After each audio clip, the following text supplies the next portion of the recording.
Chapter 32, A Warning. Ken's left for the office already, his mother informed Carla when she entered the kitchen the next morning. Seeing the disappointment on Carla's face, she added, "He works much too hard, always has, even when he was a boy, forever some urgent project or other." "That's one of the things that attracted me to him," said Carla. "He was on a mission, going somewhere, not wasting his time, but doing something worthwhile. Goal-oriented." "He still is," said Mrs. Inman, "but of course the goals have changed drastically, and for the better. Believe me, they have." Carla started to frown, then smiled. "Well, what would you like this morning?" Mrs. Inman asked her. "Some bacon and eggs for a change? I bought some, just in case." "You mean you want me to join you in a mini-rebellion against the tyranny of health food? Okay, let's go for it." Ken had gotten up early to spend considerable time crying out to God once again for Carla. He prayed that the demonic evil would be so obvious that Carla would not be able to deny it, that God would put a shield of protection around her, that Victor and Frank would have their eyes opened as well, that the plan would be frustrated, and in general that God would do all he could without violating Carla's power of choice to make the truth clear enough to her, that she could make that choice without any deluding influence upon her.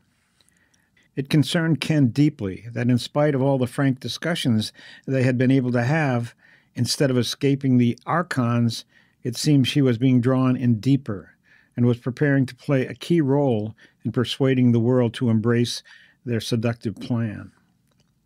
He keenly felt the urgency to pray specifically that she would see through the mask to the evil behind it and become thoroughly disillusioned, and that she would be protected from the demonic power that he knew would be unleashed against her in renewed fury if she tried to back out.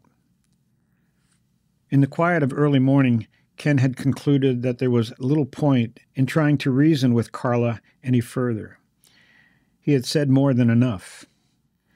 All he could do now was to keep praying and believe that God would do everything possible to bring her to the point of decision, at which time she would have to exercise her power of choice. There was nothing that even God himself could do to make her choose the right path. The phone rang in the kitchen just as Carla and Mrs. Inman were finishing breakfast.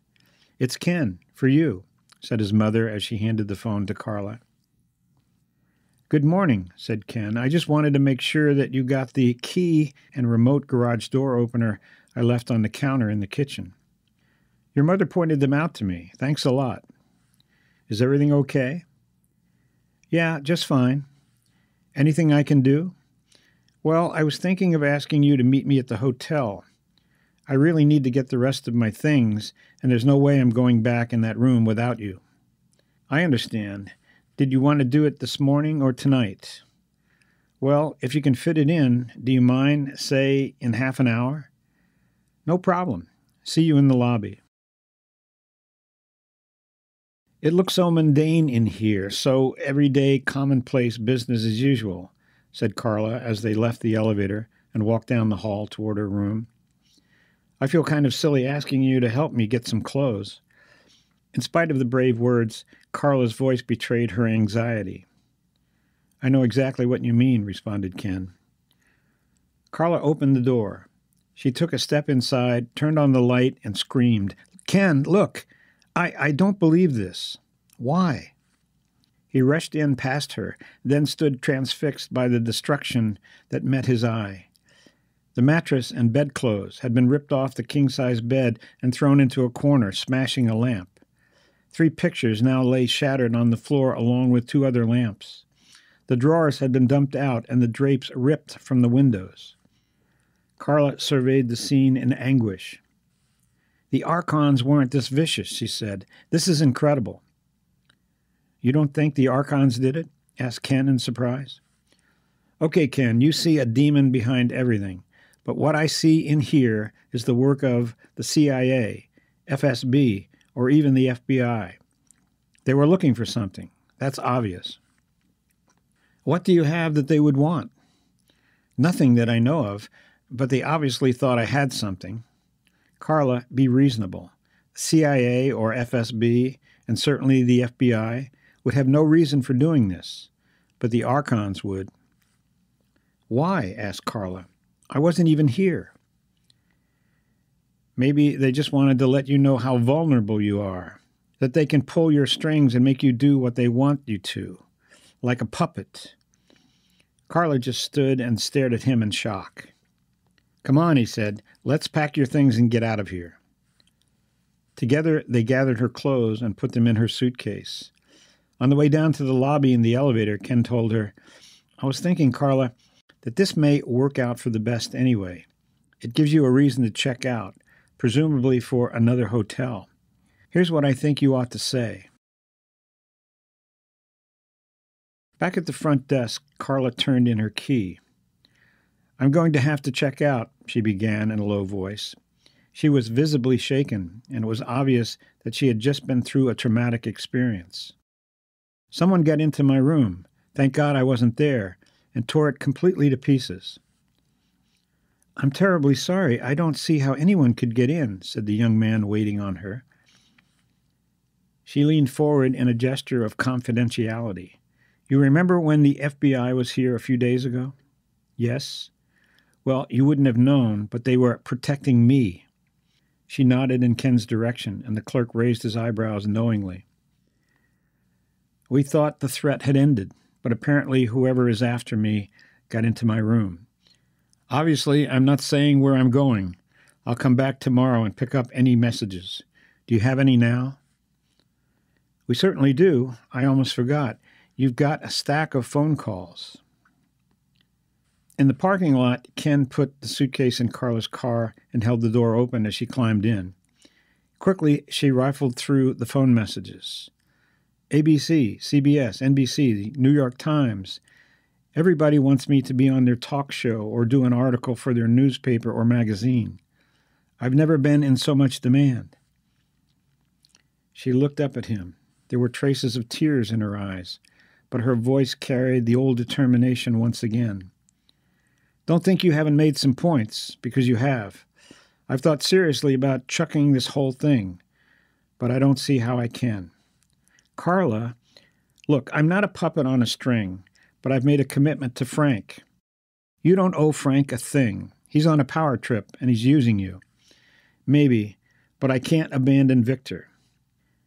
And there is a story you're after. Don't fault me for that, Ken. I'm a journalist, and I've got to see this story through to the end.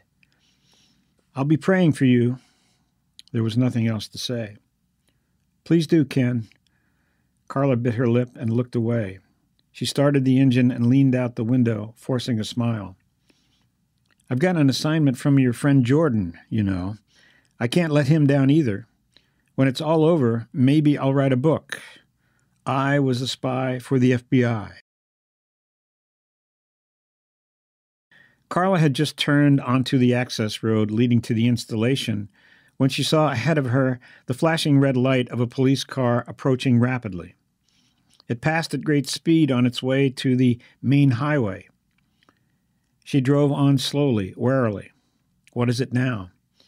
As she came around a bend, within a few hundred yards of the front gate, the overwrought sense of danger and déjà vu peaked as another nightmare lay before her gaze. Police cars, uniformed and plainclothes officers, the prone body of a woman on the ground. Carla's reaction moved into slow motion, and a protective unreality descended over the scene. Unaware, she slowed her car to a crawl. A uniformed officer waved her on. I've got to know who it is. What's going on? I thought the violence was over.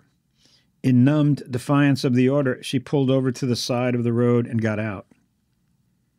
Here, let me help you, said a kind and familiar voice. She became aware that Don Jordan was beside her, with his hand under her elbow. What happened? Carla asked, averting her gaze from the figure now being covered with a sheet nearby, and fearful that whoever was lying there had some connection to the installation. She was found hanging in a tree just back from the road early this morning by one of the guards on his way to work, came the terse reply. Who was it? A young woman about 25 named Inger Krieg. Oh no, suicide? That hasn't been determined, but we think so. Did she leave a note? Yes, apparently in her handwriting. It's being analyzed. I understand she worked at the base. She was the other psychic, said Carla, fighting the feeling of lightheadedness. Well, we've had several, but none of them worked out. Inger came all the way from West Germany about 3 months ago. None of the others seemed able to adapt to the Cytron. They all ended up basket cases mentally. 2 of them are still in the psychiatric hospital in town. But Inger, she was doing very well. I saw some of her work. She was being trained by Del Sasso. She was such a likable person. This is terrible. I'd better get back over there, said Jordan. I'm supposed to be in charge of the investigation since it happened on government property. I haven't heard a peep out of you. Nothing happening? Nothing? No. Nothing that I've noticed. Nothing incriminating on Kay Morris. She's working very hard and seems to be 110% committed to the project. I checked her out again, and she seems to be clean. We've got 3 of our people in there now. Night shift guard Stan Kirby, day shift guard Art Denham, and lab assistant Ann White. You can send messages to me by any of them, and if you need help at any time, rely on them. Have they come up with anything? Not yet. I'll see you later. As Carla pulled into her usual parking place, she saw Victor walking across the lawn from the transmission lab back to the main building. She jumped out of the car and called, "Victor!" His face brightened when he saw her coming toward him. They met in the middle of the lawn and hugged each other briefly, then began walking slowly toward the front door together. "Did you hear about Inger?" she asked immediately. Victor's face darkened, and he nodded. Leighton announced it to the staff early this morning. What did he say? He called it a great tragedy. It apparently happened sometime last night.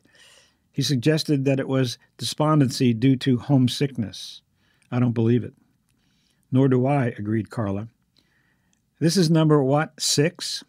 Why can't anyone but Del Sasso make it on the Cytron? There's something fundamentally wrong, said Victor grimly, lowering his voice as they neared the front door. No, 7, thought Carla. Ken was the first, and that makes 7. Then why did Del Sasso take to the Cytron like a duck to water? Frank used those exact words at least a dozen times.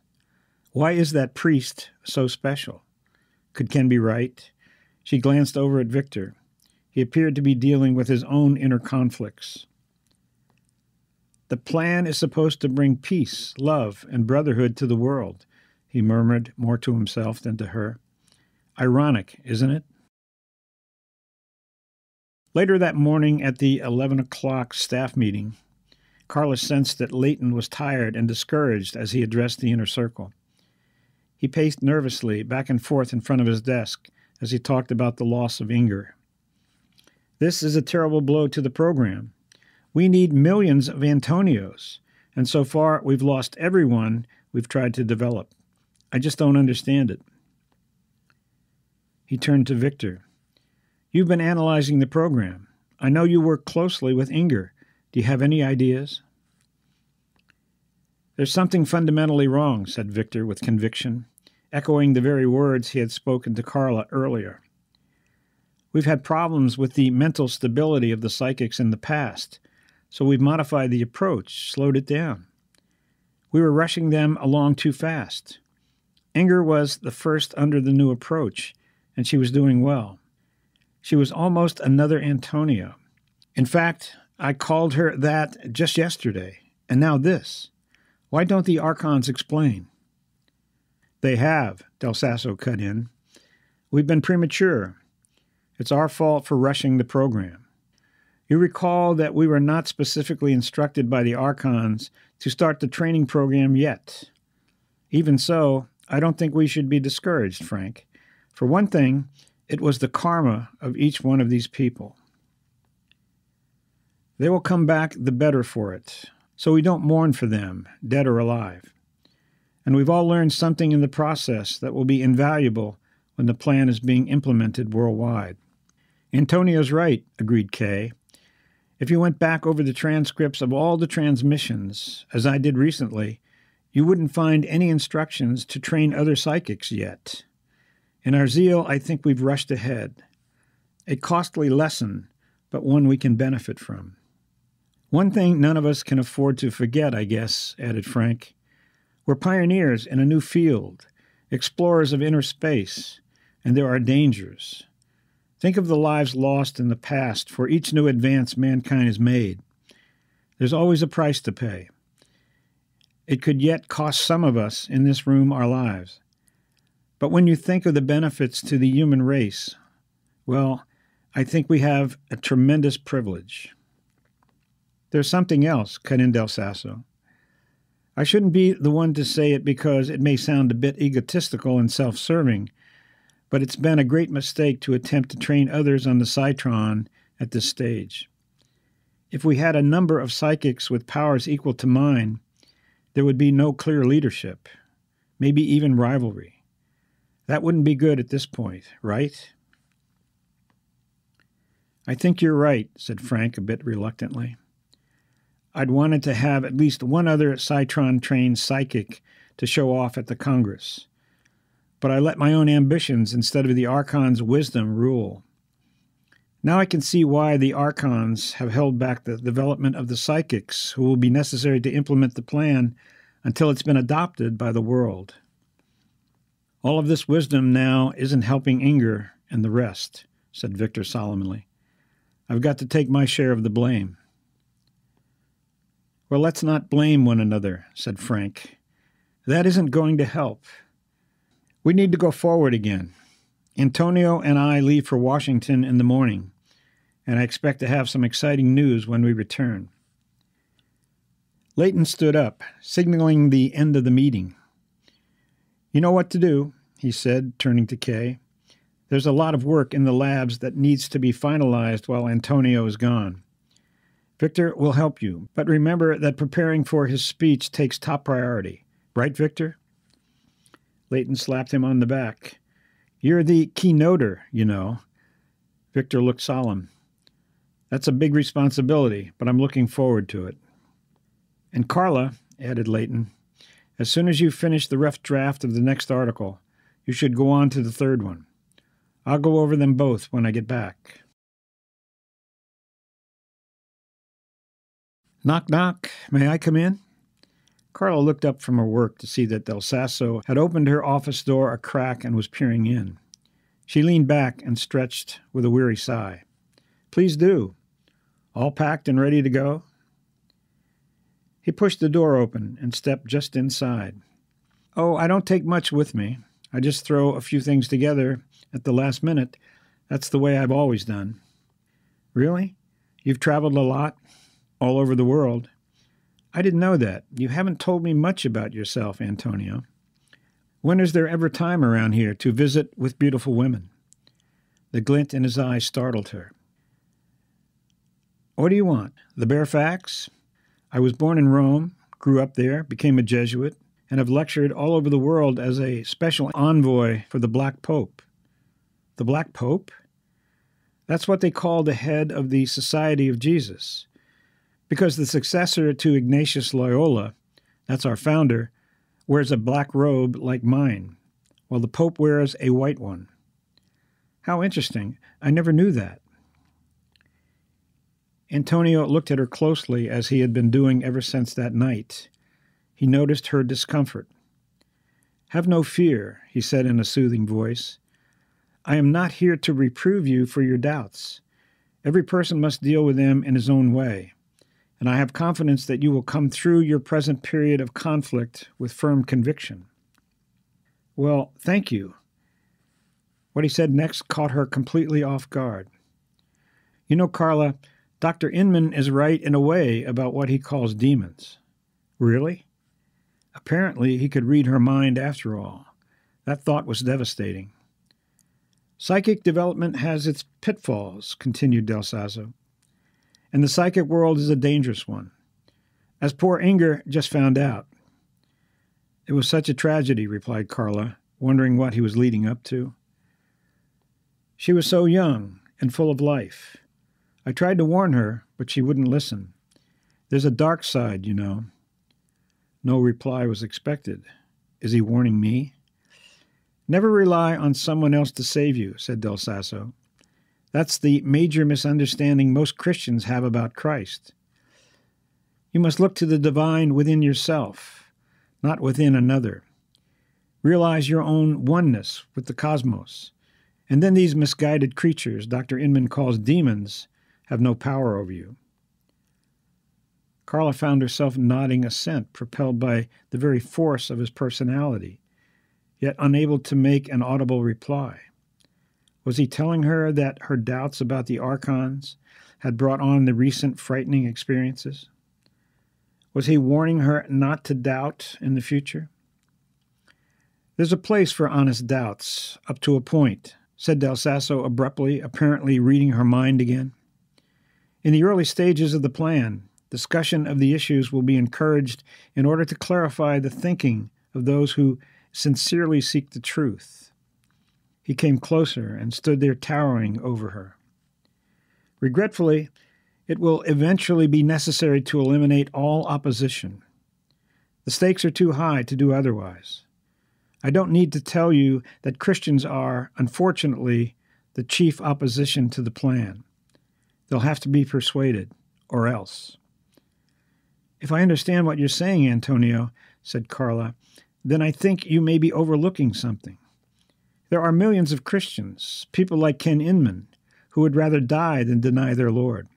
Do you really mean they'll have to be eliminated? There's no other choice. It's not because the archons are opposed to religion, which they're not, but narrow-minded dogmas have to go in order to make way for a much more appropriate religion, broad enough for the entire world to embrace. Del Sasso spoke the words without animosity, much like a doctor dictating a prescription. The New World religion will be ecumenical, embracing all creeds, except, of course, those that claim to be exclusively true.